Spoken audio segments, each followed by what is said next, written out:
In the last section, we implemented our fetch post action creator right here that reaches out and grabs a single post. So I think at this point in time, we're ready to go ahead and make sure that we can connect our state to props and grab our state.props.post and make sure it shows up inside of our component here. So let's go ahead and define that really quickly. We'll do function map state to props state, and we'll return an object state.post.post. So this is the currently selected post right here. And then we'll make sure that we replace our null in our function call connect right here with map state to props. Perfect. Okay, so in theory, we could probably go ahead and start referencing this.props.post in here and, putting some content together, blah, blah, blah. But I've got like kind of a nagging suspicion that something might not quite be right here.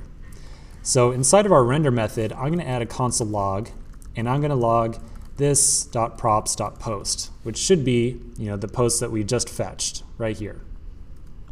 So I'm going to save this, and let's go ahead and refresh the browser and just go ahead and see what happens. So I'm going to refresh, and okay, well, this is kind of interesting. We got two console logs from the same console log. So the first time it console logged null, and the second time we've got our object here. So this is kind of interesting. What's going on here? Well, remember, network requests take time. They don't happen instantaneously. In this case, it was 214 milliseconds. That's 214 milliseconds in between the time that our component first is attempting to render to the time that our component actually has the data it needs to show up on the screen. Whenever we render our component, it's not going to wait for our data to magically show up. The component is going to render immediately, every single time, even if some props are not available. That means that we need a way to handle the case in which our post is not yet loaded, but the component is trying to render itself. Traditionally, this would be a really good place to put in a Ajax spinner, a like kind of spinning picture or what have you, something like that. We're going to use a little bit more less finessed solution here, but nonetheless still very useful. So what we're going to do is we're going to say if we don't have this.props.post, so if not this.props.post, then just go ahead and return a div with loading. So we'll say to the user, if we haven't loaded it up yet, hey, just hold on a second, we're still loading up the data here. So let's do a refresh now. So you'll see just there for the slightest instant, it shows loading, and then it resolves into show post 63. So it occurs so quickly that, well, you could kind of debate whether or not we need to show loading text at all. And in fact, it might actually be a little bit better user experience to not show it at all. But really, just so you know how to implement a spinner like this, this is a good pattern right here. Okay, so now that we know that we've got our data by the time we hit this return statement right here, let's go ahead and flesh out this component just a little bit and make sure we show some info from the post.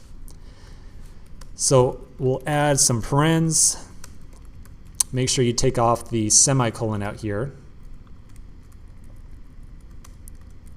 And we'll go ahead and show an h3 for post.title. We'll do an h6 for post categories. And just so the user knows what they're looking at, let's say, categories. Categories, there we go. And then we'll do a paragraph tag for post content, like so. Okay, let's refresh. Oh, post is not defined. I think I got a typo. Oh, my mistake. I referenced just post. We need this.props.post. Let's go ahead and, since we're using the post in here so much, let's just pull it off of props like so.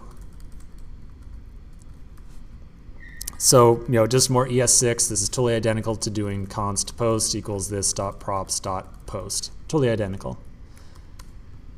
And so we don't really need this call anymore. We can just do if we don't have a post, and then post.title, categories, and content. All right, let's give this another shot. Cool, looks good. So we've got the title of our blog post, the categories, and then the content below it, just what we need.